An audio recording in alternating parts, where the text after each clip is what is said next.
నా పేరు వచ్చేసి రాది. మా పొనకల్దిన గ్రామం పక్కన పల్లెటూరు. నేను ఫస్ట్లో కూరగాయల వ్యాపారం చేస్తుంటే రాజేశ్వరి మేడం, పద్మా మేడం వచ్చింది.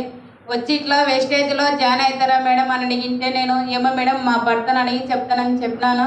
మా భర్త అడిగితే కూడా ఫస్ట్లో వద్దన్నాడు. అయినా నేను వచ్చి ఆధార్ కార్డు ఇచ్చి జాయిన్ అయినాను. మా భర్తకి 2 నెలలు కాళ్ళ నొప్పితో బాధపడుతుంటే వచ్చి తీసుకున్నాను. రిజల్ట్ వచ్చింది. వేరే వాళ్ళకు కూడా 10 మందికి చేసి చెప్పాను. నేను ఇప్పుడు 1,00,000 రూపాయల జీతం తీసుకున్న వేస్టేజ్ నా కుటుంబం బాగా పడుతుంది. నాతో పాటు 10 మంది కూడా బాగా పడాలని కూడా నేను కోరుకుంటున్నాను. నా కింద స్టార్లు గోల్డ్ కూడా అయినారు.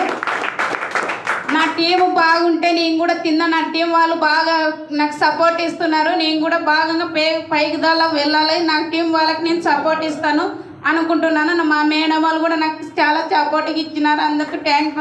నేను స్టార్ అయినాను. నన్ను కార్ తీసుకుంటున్నాను. నాకు 1,00,000 రూపాయల జీతం అయితే కార్ తీస్తాను. ఇప్పుడు నాకు ఇన్కమ్ వచ్చేసి 40,000.